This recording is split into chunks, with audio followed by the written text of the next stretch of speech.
너희 안에서 행하시는 이는 하나님이시니 자기의 기쁘신 뜻을 위하여 너희에게 소원을 두고 행하게 하시나니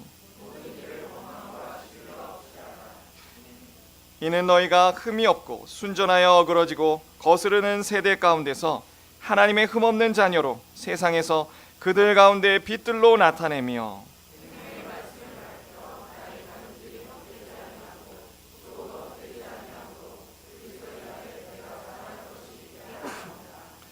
만일 너희 믿음의 제물과 섬김 위에 내가 나를 전제로 드릴지라도 나는 기뻐하고 너희 무리와 함께 기뻐하리니 이와 같이 너희도 기뻐하고 나와 함께 기뻐하라. 아멘. 잠시 기도하겠습니다. 사랑하신 아버지 하나님, 이 시간 성령께서 우리의 마음을 주장하여 주시옵소서. 지혜와 명철의 영을 더하여 주셔서 하나님의 말씀을 살펴볼 때에 정말 잘 깨닫게 하시고 하나님이 말씀을 붙들고 간절한 마음으로 살아가는 우리 모두가 될 수 있도록 성령께서 주장하여 주시옵소서. 하나님, 전하는 자나 듣는 자나 모두 이 귀한 시간을 그냥 흘려보내지 아니하고 하나님의 말씀에 온전히 하나님을 바라보고 찬양하는 귀한 시간 될 수 있도록 하나님 역사하여 주시옵소서. 감사하며 예수 그리스도의 이름으로 기도 올리옵나이다. 아멘.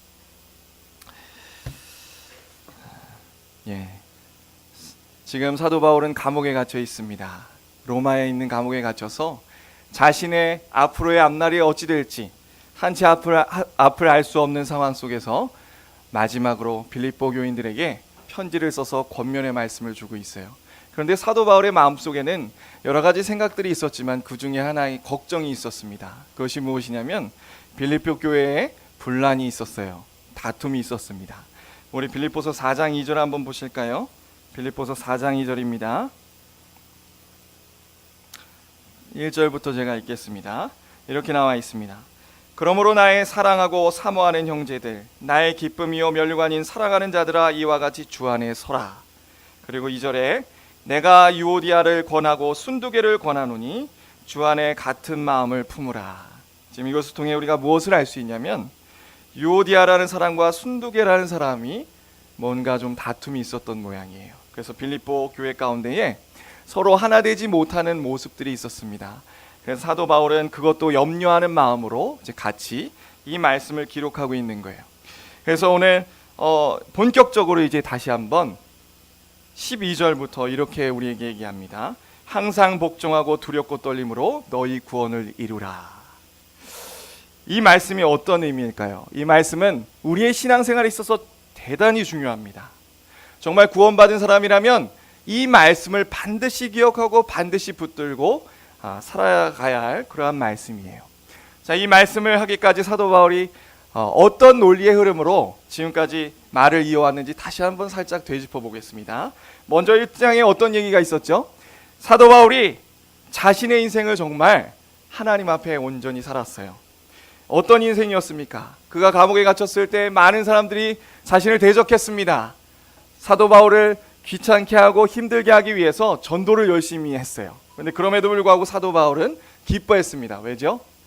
그들이 어떤 동기든지 누굴 전하고 있어요? 그리스도를 전함으로 인해서 그리스도가 전파되고 그리스도가 존귀케 되기 때문에 그거 하나만으로도 굉장히 기뻐하는 인생이었습니다. 그러니까 바울은 어찌됐든 자기가 죽든지 살든지 어떤 상황에 놓였든지 오직 그리스도만 전파되고 드러나길 원했던 사람이었어요. 이렇게 살아갔던 사도 바울이 분명히 1장 27절에 이렇게 얘기합니다. 권면하기 시작하죠. 오직 너희는 그리스도의 복음에 합당하게 생활해야 된다. 어떻게 하라고요? 그리스도 믿는 사람답게 살아야 된다 라고 그 삶에 대해서 얘기하기 시작했습니다. 그 삶은 어떻게 살아가는 거예요? 복음을 위한 삶은 어떤 삶이었습니까? 첫 번째, 우리가 복음을 위해서 살기 위해서는 하나가 되어야 됨을 얘기했어요. 근데 그 하나됨이란 우리가 힘써서 노력해야 하나가 됩니다 라고 먼저 얘기하는 것이 아니라 우리는 이미 어떻게 됐다고 그랬죠? 그리스도 안에서 하나가 되었습니다. 성령께서 하나님께서 우리 가운데 역사하셔서 우리를 거듭나게 하시고 믿음을 주셨어요. 그러니까 2장 1절에 이렇게 얘기하는 거예요. 그리스도 안에 무슨 권면이나 사랑의 무슨 위로나 성령의 무슨 교제나 긍휼의 자비가 있거든. 다시 말하면 정말 구원받은 사람으로서 우리 마음속에 우리의 영혼에 그 은혜의 흔적을 가지고 있다면 여러분들은 이미 하나 되었습니다 라고 얘기하는 거예요. 그리고 이 말을 또 다른 얘기로 하면 무슨 얘기입니까? 이 2장 1절 한 구절을 봐도 정말 하나님이 우리를 어떻게 구원하시고 그 신앙의 원리가 어떻게 이루어져 가고 있는지 복음의 교리를 분명히 담고 있다는 거예요. 그러니까 우리가 하나 되기 위해서는 두 가지죠. 첫 번째 무엇입니까? 정말 구원받았는가? 우리 스스로가 점검해야 될 부분입니다. 그리고 두 번째는 무엇입니까? 내가 하나님께서 말씀하신 정말 그 복음의 교리를 잘 이해하고 있는가? 이 복음의 교리, 가르침을 서로 다르게 이해하고 있으면요, 하나 되기가 쉽지 않다는 거예요. 그래서 그 지점을 얘기했습니다. 그리고 또 무엇입니까? 그러니까 그렇게 이미 하나 된 사람들아, 하나됨을 지켜라 라고 얘기하는 거죠. 근데 그 지키는 방법으로 뭐라고 얘기해요? 한 마음을 품어야 되는데 그 마음은 바로 어떤 마음이냐? 2장 5절 같이 읽어보겠습니다. 시작. 너희 안에 이 마음을 품으라. 곧 그리스도의 예수의 마음이다. 네, 우리가 품어야 될 마음은 무엇이냐면 바로 그리스도 예수의 마음이에요. 항상 사도 바울은 어떤 문제가 있건 무엇을 얘기하건 항상 우리를 어디로 끌고 갑니까? 예수 그리스도께 집중하게 되는 거예요. 그래서 우리는 늘 사도 바울의 그 논지에 따라 내가 어떤 문제가 있든지 우리가 어떤 상황에 놓였든지 고난이든지 기쁠 때든지 슬플 때든지 누굴 붙들어야 됩니까? 예수 그리스도를 붙들고 예수님을 묵상해야 돼요. 우리의 신앙의 신비와 요체, 이 비결은 다 여기에 담겨 있습니다. 하나님께서 그리스도 안에, 에베소서 1장에 나오죠, 모든 구원의 복을 다 어디 담아두셨어요? 그리스도 안에 담아주셨다라고 분명히 얘기하고 있습니다. 그래서 우리의 신앙을 점검할 때에 제가 지난번에 스펄전 목사님 말씀드렸잖아요. 정말 그리스도의 십자가를 생각하고 예수님을 생각할 때 나는 정말 예수님 없이는 못 살아. 예수님 한 분만으로 나는 정말 행복하고 만족해. 그것이 우리의 신앙의 지표가 될 수 있습니다. 사랑하는 성도 여러분, 정말 우리가 그리스도를 생각할 때 우리 마음이 어떠세요? 우리 마음이 어떠십니까? 정말 그리스도로 가득하고 그리스도 한 분만으로 정말 만족하고 그분을 생각할 때 사랑이 넘치십니까? 정말 그 은혜가, 그리스도가 우리에게 주신 은혜가 우리 안에 있냔 말이에요. 그러면 우리는 구원받는 사람이 분명합니다. 그리고 이제 그 얘기를 직접적으로 성육신에 관한 교리를 말하고 계세요. 근데 이거 너무 이 신비가 큽니다. 대충 읽을 것이 아니에요. 사실 저도 고민하고 또 고민했지만 너무 이 교리의 깊이가 방대해서 제가 뭐라고 이렇게 딱 요약하기가 참 어려운 말씀이에요. 어쨌든 중요한 거는 이 성육신을 우리가 묵상하면서 또 그리스도의 십자가를 묵상하면서 점점 더 그리스도를 사랑하는 마음이 커져가야 된다. 그래서 예수님이 이 땅 가운데 오셔서 겸손하게 행하신 그 이유가 뭐냐? 지난주에 살펴봤잖아요. 그것은 사랑이었다는 거예요. 사랑. 우리가 그래서 분명히 그리스도의 무엇을 닮아가야 되는지 너무나도 명확합니다. 우리는 그리스도의 사랑에서 점점 더 풍성해져 가야 되는 거예요. 그 사랑은 그냥 좋은 게 좋은 거야, 그런 사랑이 아니었어요. 어떤 사랑이라고 했죠? 우리는 철천지 하나님 앞에 원수였단 말이에요. 하나님 앞에 사랑받을 자격조차 없는 사람들이었다고요. 정말 여러분들 개개인들을 볼 때 야, 나는 지옥에 가야 마땅할 사람이구나, 그렇게 느끼십니까? 하나님이 지금이라도 명하시면 당장의 지옥 가. 그러면 우리는 사실 어떻게 해야 되는 거냐면 네, 맞습니다, 그게 합당합니다, 그렇게 해서 가야 될 사람들이에요. 정말 우리는 하나님이 보시기에 사랑할 만한 게 요만큼도 없었다라고 성경은 얘기하고 있습니다. 그러니까 이 사랑은 어떤 사랑이냐? 원수 같은 사람을 사랑하기로 작정하고 의지적인 하나님의 마음속에 그럼에도 불구하고 사랑해야 되겠다라고 품은 놀라운 사랑이라는 거예요. 우리가 이 사랑에 깊어가야 된다라고 얘기하는 것입니다. 그게 지난주의 얘기였어요.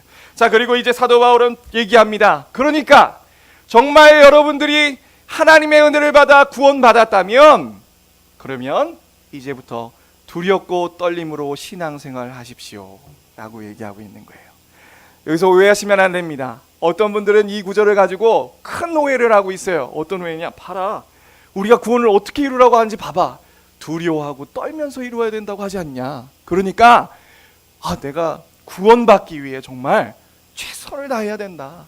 내가 하나님의 뜻대로 이렇게 행하고 저렇게 행해서 그럴 때 우리가 가까스로 구원받는 거지, 그냥 우리가 뭐 예수 십자가 믿으면 구원받는 그런 거 없어. 그러면서 신앙생활 하면서 어떻게 신앙생활 하냐면 진짜 두려워서 불안에 떱니다. 나 이거 이러다가 구원에서 떨어지는 거 아니야? 구원받을 수 있을까? 많은 교회들이 지금 그렇게 신앙생활 하고 있습니다. 그러나 여기서의 말씀은 그런 의미가 아니에요. 여기서의 두렵고 떨림이라는 말씀은 절대 그런 의미가 아닙니다. 이 구절 가지고 그렇게 생각하지 마십시오. 자, 그러면 도대체 이 구절은 어떤 의미인가? 먼저 제가 짚고 넘어가면 이 두렵고 떨림으로 구원을 이루라는 이 표현은 우리의 성화 구원을 얘기합니다. 뭐라고요? 성화 구원. 쉽게 얘기하면 우리가 예수 그리스도 닮아가는 구원을 말하고 있어요. 성경에는 우리의 구원을 얘기할 때 세 가지 시제로 얘기하고 있습니다. 어떤 시제냐? 내가 이미 구원을 얻었다. 과거형으로 얘기하는 게 있어요. 그게 대표적으로 어떤 말씀이 있죠? 요한복음 5장 24절에 내가 진실로 진실로 너에게 이르노니 나를 믿고 또 나 보내신을 이를 믿는 자는 영생을 얻었고, 뭐라고요?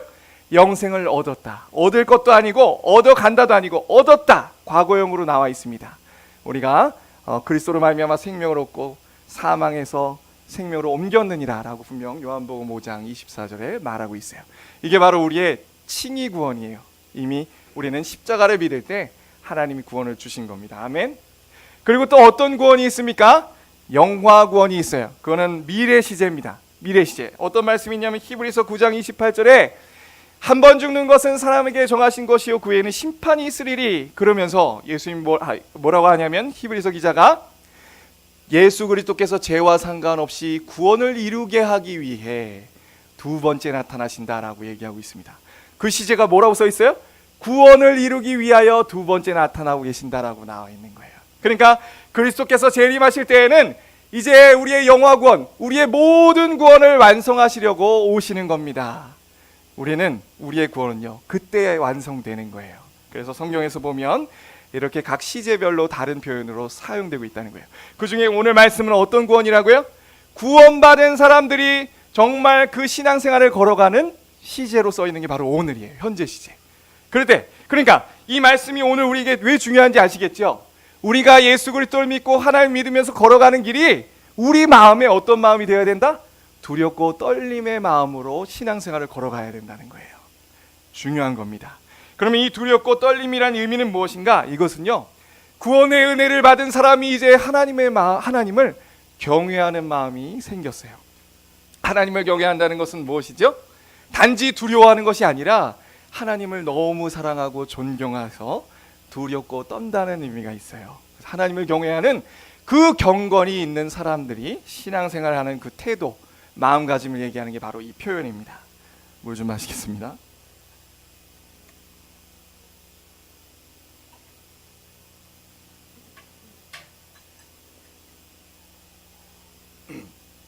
여기까지 이해하시죠? 네. 자, 보십시오.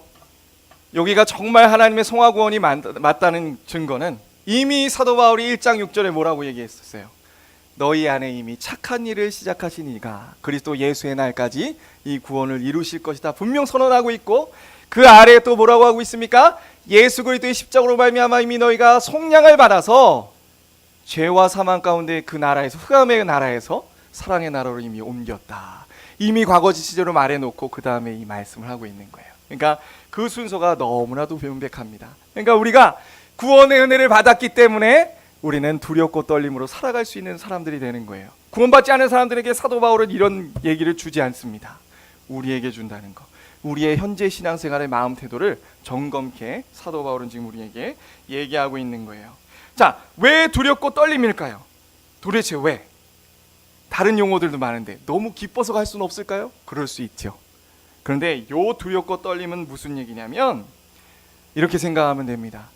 우리의 구원이 나에게 달리지 않았기 때문에 오는 두려움과 떨림이에요. 무슨 얘기냐? 우리의 구원은 처음부터 끝까지 다 누가 이루신다고요? 하나님의 은혜로 말미암아 이루어집니다.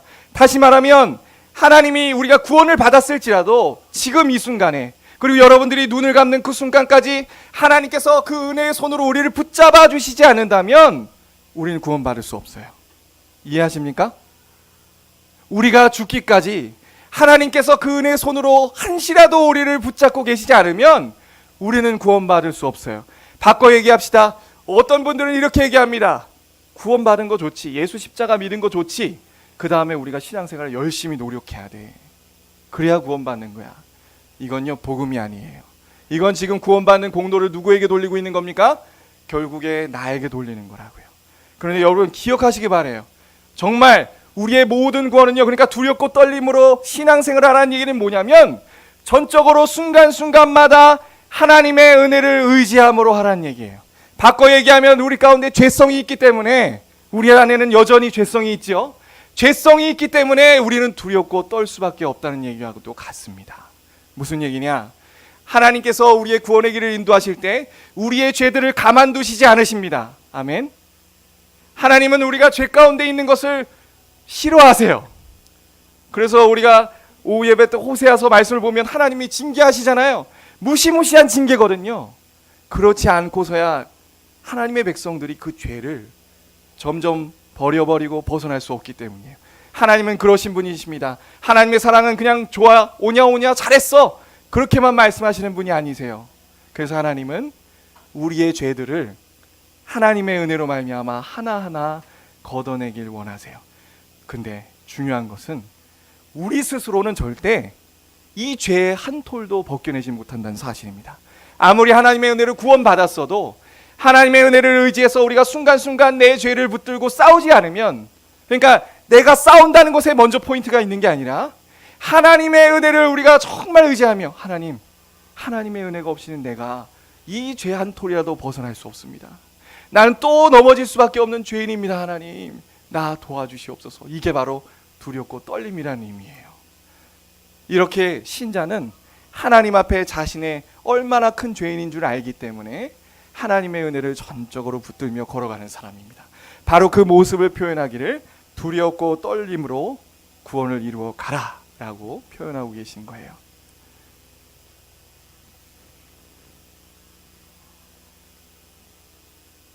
만약에 이런 하나님의 은혜를 우리가 의지하지 않는다면 우리는 어떻게 변화되냐면, 한편으로는 우리가 교만해져요. 자기 의를 쌓는 겁니다. 내가 이만큼 기도했지, 내가 이렇게 신앙생활을 했지. 하나님의 은혜를 전적으로 의지 않을 때 그런 증상들이 나타나요. 그리고 또 하나 어떤 증상들이 나타나냐면, 하나님의 은혜를 의지하지 않을 때 방종하게 됩니다. 방종. 자, 이 두 가지를 이렇게 표현하겠어요. 너무나도 중요합니다. 너무나도 중요한 말인데, 우리가 하나님 앞에 두렵고 떨림으로 우리의 성화를 이루어갈 때에 큰 두 가지의 적이 있음을 기억하시기 바랍니다. 오늘 여기 적혀있지, 제가 일부러 안 적었습니다. 이거 꼭 목장 모임 가서 나누십시오. 굉장히 중요합니다. 우리가 율법주의에 대해서는 그래도 굉장히 익숙해요. 그러나 반율법주의는 우리가 너무 모르는 것 같아요. 자, 율법주의가 무엇입니까? 율법주의는 어떤 분이 생각하기에 그냥 간단하게 내가 하나님의 뜻대로 이렇게 살고 저렇게 살아야만 구원받는 거지 라고 간단하게 생각할 수 있어요. 물론 그것도 율법주의의 한 범주입니다. 근데 율법주의라는 것은 굉장히 넓은 개념이에요. 우리의 모든 마음의 성향, 정신들을 다 포함하고 있는 내용입니다. 무슨 얘기냐면, 내가 하나님 앞에 열심히 해서 하나님의 호의를 이끌어내는 근거를 나에게 두는 거예요. 말이 어렵나요? 예를 들면 이런 거죠. 기복주의 신앙이 딱 그렇습니다. 하나님 앞에 내가 기도도 열심히 하고 예배도 새벽 예배, 수요 예배, 무슨 예배 다 드리고 그러면서 기도하면서 하나님 내가 이렇게 했으니까 복 주세요. 이런 마음들. 나에게 근거를 찾는 거예요. 나에게. 누구한테 찾지 않고 오직 하나님의 은혜로 말미암아 우리가 구원의 복도 받고 물질적인 축복도 받고 내가 숨도 쉬고 밥도 먹고 그렇게 거기에다 두는 게 아니라, 그 무게중심이 어디가 있다고요? 나한테 있다고요. 내 자신, 내 행동, 내 모든 것, 내가 한 것. 그래서 하나님이 그것 때문에 나에게 이렇게 은혜를 베푸시고, 그것 때문에 구원까지 생각하지 않더라도요, 우리의 신앙생활에 그런 마음들이 있는 것이 바로 율법주의입니다. 자, 그러면 반율법주의는 뭘까요? 반율법주의는 내가 하나님의 뜻대로 살지 않아도, 말씀대로 살고 하나님께서 우리에게 주신 십계명대로 살지 않아도 거기에 관심이 없어요. 그렇게 살지 않아도 내가 구원 얻는 데는 하등이 아무런 문제가 없다. 하나님과의 아주 사랑스러운 관계를 유지하기에는 하등의 아무런 관계가 없다라고 생각하는 게 반율법주의입니다. 이 반율법주의 마음 안에는 어떤 마음들이 있을까요? 그죠? 내 모습이 있는 그대로 하나님 다 받아주셔. 내가 이렇게 하나님이 사랑하셔서 예수님 십자가에 못 박았는데 있는 모습 그대로 받아주시는 하나님. 물론 하나님께서는 있는 모습 그대로 받아주시죠. 우리의 어떠한 모습도 다 아시고 우리를 택하셨죠. 그러나 그게 다가 아니에요. 그러면서 교묘하게 이 죄성들이 발동해서 십자가의 은혜를 이용해 먹습니다. 죄져도 십자가 있는데 구원받았는데 그러면서 또 그 삶을 그냥 방종하며 살아요. 방종하며. 그리고 이런 분들일수록 어떤 마음이 있을까요? 하나님의 사랑에만 초점 맞춥니다. 그 사랑도 성경에서 말하는 사랑 아니거든요. 자기식대로의 사랑이에요. 결국에 율법주의와 반율법주의는 무엇이냐? 우리가 창세기 3장에서 보듯이 아담과 하와가 저질렀던 그 죄와 동일합니다. 겉으로 드러나는 것은 서로 양태가 달라요. 행동하는 게 다르다고요. 한쪽은 정말 무거운 짐을 진 것처럼 실제 두렵고 떨림으로 무거운 짐 속에 신앙생활을 합니다. 그런데 다른 한쪽은 뭐죠? 자신의 의무와 책임을 내팽개쳐버리면서 신앙생활하는 거예요. 그런데 이것은 뿌리가 같아요. 뭐죠? 아담과 하와가 뱀에게 유혹당하여서 하나님의 말씀을 왜곡했고 선하신 하나님을 의심해서 자기식대로 하나님을 받아들이는 그 왜곡이에요. 그게 바로 본질입니다. 다르게 보일지라도 그 뿌리가 뭐라고요? 하나님의 말씀을 자기식대로 받아들이고, 우상 숭배죠. 자기식대로 받아들이고 또 하나님을 오해하는 거예요. 이게 바로 반율법주의와 율법주의의 성향입니다. 여러분들, 우리 가운데 이런 모습들이 다 있으시진 않은가요? 이런 반율법주의와 율법주의적인 그런 마음들이 있을 때 우리는 우리의 구원을 두렵고 떨림으로 이루기가 정말 어려워집니다. 자기만 싸울 뿐이에요. 그래서 오늘 사도 바울은 두렵고 떨림으로 구원을 이루라라고 얘기하고 계십니다. 자, 그러면 우리 안에 그러한 악한 모습들이 있는데 우리가 도대체 어떻게 이 모습 속에서 벗어날 수 있겠는가? 그의 답이 바로 13절에 있습니다. 우리 13절 다 같이 한번 읽어보겠습니다. 시작. 너희 안에서 행하시는 이는 하나님이시니 자기의 기쁘신 뜻을 위하여 너희에게 소원을 두고 행하게 하시나니. 여러분, 이것이 우리의 소망으로 삼으시기 바랍니다. 아멘. 지금 뭐라고 하고 있죠? 너희 안에 행하시는 이는 하나님이시니 자기의 기쁘신 뜻을 위하여 너희에게 소원을 두고 행하신다. 자, 생각해 봅시다. 우리가 하나님의 뜻대로 살 수 있을까요? 우리가 하나님의 뜻대로 정말 열심히 산다고 해서 하나님이 우리의 선행을 받아주실까요? 자, 이렇게 먼저 얘기해 보겠습니다. 우리가 구원받기 이전에는 그 어떤 우리의 눈에 보이는 선한 행함도 거지를 도와줄 수도 있고, 우리가 볼 때 예수 믿지 않아도 정말 착하게 사는 사람들 많다고요. 우리가 구원받기 전에 우리가 그런 정도는 아니었어도 그래도 나름 선한 행동을 하려고 노력한 적이 있으셨을 거예요. 그러나 하나님은 절대 그 선행을 받아주시지 않았습니다. 뭐냐, 그 중심에 하나님을 경외하는 경건이 없었기 때문이에요. 우리 로마서 3장 가보시죠. 로마서 3장입니다. 로마서 3장 9절에서 10절입니다.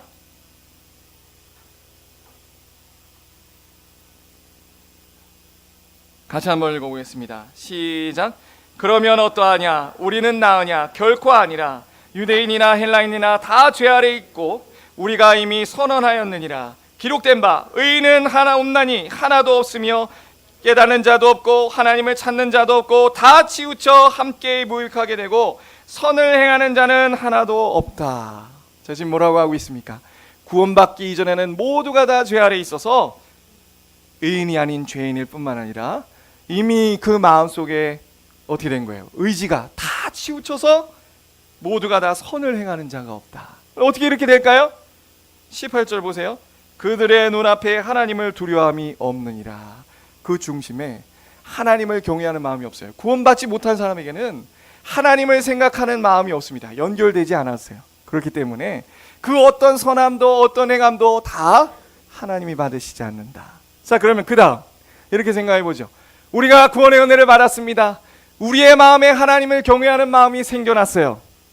앞서 제가 조금 언급했군요.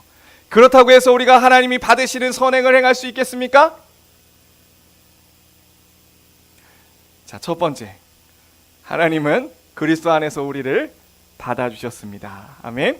이건 무슨 얘기냐면요, 굉장히 중요한 건데 이미 여러분들 존재 자체를 하나님이 받으셨어요. 누구 안에서? 그리스도 안에서. 그러므로 우리는 우리가 어떻게 살든지, 물론 그리스도의 은혜를 깨달은 사람은 하나님의 뜻대로 살려고 정말 마음을 다해 하나님을 사랑하니까 노력합니다. 그러나 그럼에도 불구하고 죄를 짓고 넘어지죠. 그러나 이미 1차적으로는 하나님이 우리를 다 받으셨다는 거예요. 이게 얼마나 감사한지 모릅니다. 그런데 여기서 한 가지 더, 이것만 생각하면 안 되는 거예요. 이것만 생각하면 안 되고 뭐까지 나가야 됩니까? 하나님이 기뻐하시는 그 선행의 기준이 있다고요. 우리는 그 목표를 향해서 달려나가야 되는 거예요.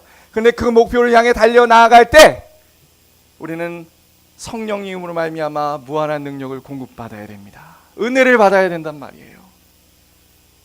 자, 여기서 이제 차이가 생기는 겁니다. 우리가 왜 기도를 하고, 우리가 왜 말씀을 묵상하고, 왜 우리가 이 자리에 나와서 하나님의 말씀을 들으며 예배를 합니까? 바로 그 은혜를 받으려 나온 거예요. 하나님의 은혜의 수단이라는 것은 무엇이냐면, 우리가 그 은혜의 수단을 통해서 하나님의 은혜를 공급받아 그냥 나 좋아라, 그게 아니죠. 그게 아니라 누차 빌립보서에서 말한 것처럼 하나님의 아들의 형상대로 닮아가는, 하나님을 닮아가는 그 목표를 두고 부더니도 우리가 하나님이 기뻐하시는 선행을 행해야 한다고요. 그럴 때 우리는 우리 안에 죄가 있기 때문에 늘 하나님의 은혜를 공급받아 성령의 지배함이 커져감으로 열매들이 더 맺혀가는 겁니다. 믿으십니까? 아멘. 그래서 우리가 해야 될 책임이 있는 거예요. 구원받았다고 그냥 찡가찡가 세오라 내오라 있는 것이 아닙니다. 하나님께서 우리에게 명하신 우리의 책임이 있다고요. 사도 바울 얘기하는 거 보세요. 다 이제 뒤에 보면 다 그 얘기입니다. 다 그 얘기. 이렇게 살아라, 저렇게 살아라. 우리가 어찌 성경에서 이 말씀들을 걷어낼 수 있겠습니까? 근데 요점은 뭐예요? 절대 순서를 잊으시면 안 돼요. 여기서 이렇게 살아라, 저거에 살아라만 집중해가지고 이렇게 살다 보니 나는 안 되네, 나는 안 되네, 그러다가 나는 구원 못 받았네, 이렇게 하지 말라는 거예요. 순서를 분명히 해야 되는 겁니다. 하나님의 은혜로 말미암아 우리가 하나님을 의지해 그 길을 하나하나 걸어 나아가는 거예요. 이것이 얼마나 감사한지 모르겠습니다. 하나님은 우리의 구원의 모든 필요를 다 그리스도 안에 이미 넣어주시고 우리를 그 구원의 길로 인도하고 계시다는 사실을 잊지 마시기 바랍니다.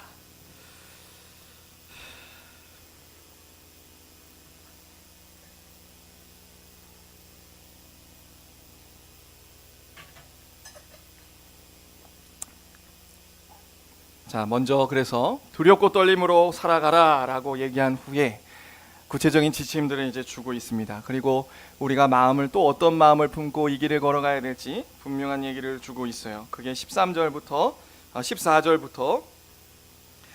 16절까지의 말씀이죠. 우리 다 같이 한번 읽어보겠습니다. 시작. 너희 안에 행하시는 이는 하나님이시니 자기의 기쁘신 뜻을 위하여 죄송합니다. 제가 정신이 없네요. 14절부터 다시 읽겠습니다. 시작. 모든 일을 원망과 시비가 없게 하라. 이는 너희가 흠이 없고 순전하여 어그러지고 거스르는 세대 가운데서 하나님의 흠없는 자녀로 세상에서 그들 가운데 빛들로 나타내며 생명의 말씀을 밝혀 나의 다름질이 헛되지 아니하고 수고도 헛되지 아니하므로 그리스도의 날에 내가 자랑할 것이 있게 하려 함이라. 아멘. 모든 일에, 즉 복음을 위해서 우리가 협력해야죠. 여기서의 모든 일이란 구원의 일에 협력하는 것을 얘기합니다. 그래서 구원의 일을 이룰 때에 어떻게 하라고요? 원망과 시비가 없게 하라. 그냥 받아들이시면 되겠어요. 구원의 일을 위해 사도 바울이 자신을 대적했던 사람들도 그냥 없는 듯 오히려 기뻐한 것처럼 우리는 그러한 마음으로 원망과 시비가 없게 해야 됩니다. 그리고 15절에 보니까 이렇게 나왔어요. 흠이 없고 순전하여 어그러지고 거스른 세대 가운데서 하나님의 흠없는 자녀로 세상에 그들 가운데 빛들로 나타나야 된다. 이건 무슨 얘기죠? 예수님께서 마태복음에 분명히 얘기하셨습니다. 우리는 이 세상 어두워져 가고 타락하고 점점 죄들이 관영해가는 이 세상 속에 빛과 소금의 역할을 감당해야 됩니다. 정말 아니라고 얘기하며 그 죄는 우리가 버려야 된다고 얘기할 줄 알고 나 자신이 먼저 그렇게 우뚝 서 살아가야 돼요. 그게 하나님께서 우리를 빛과 소금의 역할로 주신 겁니다. 자, 그렇게 우리가 살 때 뭐라고 얘기합니까? 16절입니다. 생명의 말씀을 밝혀. 무슨 얘기예요? 우리가 그렇게 하나님 앞에 살아갈 때 이 복음이 참 복음이요, 나의 신앙이 참 신앙이요, 하나님이 기뻐하시는 말씀으로, 신앙으로 증명이 된다는 거죠. 아멘이십니까? 예. 그래서 그렇게 빌립보 성도들이 살면 하나님도 기뻐할 뿐만 아니라 사도 바울도 기쁜 거예요. 나의 다름질이 헛되지 아니하고 수고도 헛되지 아니하므로 그리스도의 날에 내가 자랑할 것이 있게 하려 함이라. 사도 바울은 예수 그리스도의 재림의 날을 볼 때 소원이 있어요. 기대감이 있다고요. 빌립보 성도들이 정말 천국에서 만났을 때 하나님으로부터, 예수님으로부터 야, 정말 그렇게 하나님의 은혜를 의지해서 두렵고 떨림으로 살았구나 라고 칭찬받길 소망하는 거예요. 기대감이 있습니다. 여러분, 저도 마찬가지예요. 저뿐만 아니라 이 자리에 앉아 계신 우리 모든 성도님들이 정말 하나님의 구원의 은혜를 안다면 이렇게 믿음의 선한 싸움을 싸우고 예수님 만나 뵀을 때 너무 수고했다 얘들아, 서로가 이런 모습 보면 얼마나 기쁘겠습니까? 정말 우리가 그런 예수 재림의 날에 우리가 모두 이런 모습이 되어야 될 줄 믿습니다. 자, 그럼 마지막이에요. 결국에 우리는 집중해야 될 것이 무엇입니까? 우리는 예수 그리스도의 십자가 죽으심에 동참함으로써 이 길을 걸어 나아가야 되는 겁니다. 신앙의 항상 비밀은 여기 있어요. 십자가. 늘 교리서를 보신 분 계신지 모르겠지만 우리의 죄를 이겨내고 극복하고 우리가 성화를 이루어가는 요점 중에 십자가와 부활이 있습니다. 십자가는 뭐냐면 옛사람을 우리가 하나님 앞에 회개할 때 십자가를 붙들고 우리의 옛사람을 날마다 죽는 거예요. 십자가로 내 자신을 부인하는 겁니다. 그 일이 은혜로 말미암아 이루어질 줄 믿습니다. 이것이 이루어져야 내 안에 예수가 점점 더 살아나는 거예요. 이것이 없으면 나만 살아나 있을 뿐입니다. 십자가를 붙들고 날마다 죽으십시오. 아멘. 이게 바로 좁은 길입니다. 많은 교회들이 이렇게 살아가지 않아요. 긍정의 힘이라 할지 기복주의 신앙이라 할지 다 그것은 십자가의 그 좁은 길과 벗어난 얘기입니다. 우리는 분명히 예수 그리스도의 십자가를 붙들고 살아가야 될 거예요. 우리가 왜 그런가? 앞서 사도 바울이 얘기했다시피 우리의 사랑하는 성자 하나님께서 성육신하셔서 죽기까지 하나님 앞에 복종하셨기 때문입니다. 아멘. 우리를 사랑하셔서, 우리를 너무 사랑하셔서 하나님의 영광의 보좌를 그냥 취하실 수 있었어요.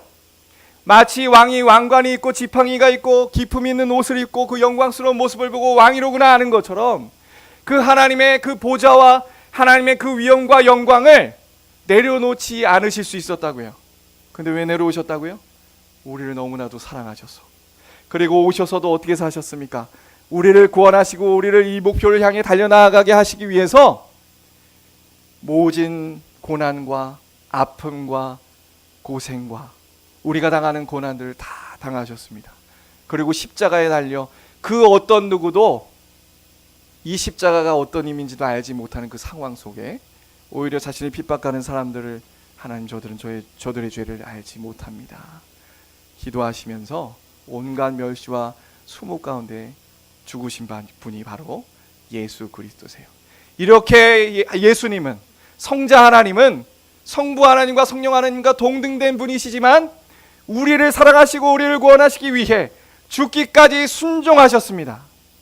정말 이 값진 의미를 안다면, 이 사랑이 정말 구구절절히 와닿는다면 우리가 어찌 그저 살 수 있겠습니까? 우리가 어찌 이 은혜를 아는 자로서 하나님의 그리스도에 합당한 생활로 하나님 앞에 드리지 않을 수 있겠냐고요. 사도 바울은 지금 우리에게 그래서 예수 그리스도의 십자가의 길을 걸어가라. 성육신의 삶이 우리의 삶이다 라고 우리에게 알려주시는 것입니다. 사랑하는 성도 여러분, 우리에게 소망이 있어요. 오늘 그 빌립보서 2장 5절부터 11절 가운데 보면 사도 바울이 예수 그리스도의 그 성육신과 죽으심을 얘기했습니다. 그러므로 9절에 보니까 이러므로 하나님이 그를 지극히 높이셨다. 그러니까 결과인 거예요. 하나님이 높여주신 결과, 원인이 있는 거예요. 그리스도가 그토록 자신을 낮추시고 죽으셨기 때문에 그 결과 하나님이 그리스도를 높여주셨다. 그래서 하늘에 있는 자들과 땅에 있는 자들과 땅 아래에 있는 자들로 모든 무릎을 예수의 이름 앞에 꿇게 하시고 모든 입으로 예수 그리스도를 주라 시인하여 하나님 아버지께 영광을 돌리게 하셨습니다. 그런데 여러분 보세요. 분명히 과거형으로 얘기하고 있습니다. 이미 그리스도가 어떻게 됐다고요? 모든 만물 위에 주로 높임을 받았다. 그 이름 앞에, 그 예수 그리스도 앞에 모든 만물이 무릎을 꿇었다. 사람뿐만 아니라 천사들도 다요. 과거형으로 이미 얘기하고 있죠.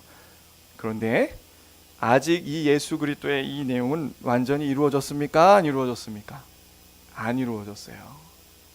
어디 지금 모든 사람들이 이렇게 예수님 앞에 무릎 꿇고 있습니까? 이건 무슨 얘기냐? 역시나 그리스도의 재림의 날에 우리의 소망이 돼요. 우리의 구원도 이미 이루어졌고 우리가 지금 여기 드리는 예배는 저 천상에서 보이지 않는 가운데 하나님 앞에 드려지고 있습니다. 믿으십니까? 아멘. 근데 아직 완성되지 않았어요. 계시록에 정말 우리가 함께 모여서 높은 그 하나님의 창조와 구원을 함께 찬양할 그날은 아직 오지 않았습니다. 누가 이 영광스러움에 참여하겠습니까? 그러므로 무슨 말이냐?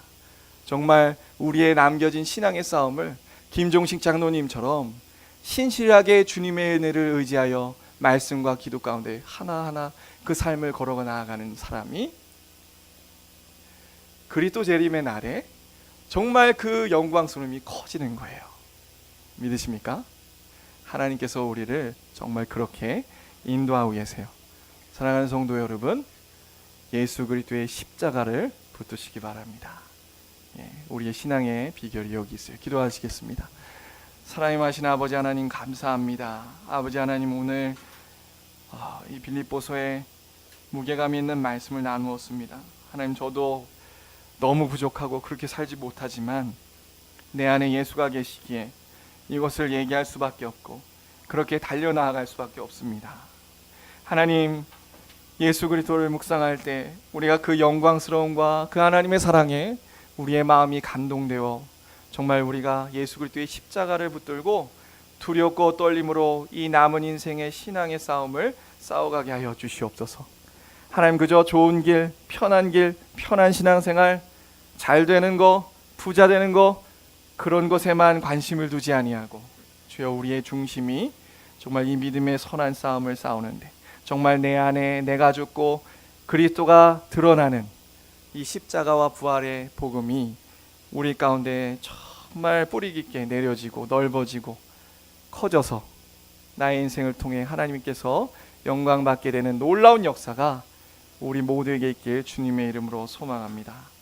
이 모든 기도를 예수 그리스도의 이름으로 기도 올리옵나이다. 아멘. 찬양하시겠습니다.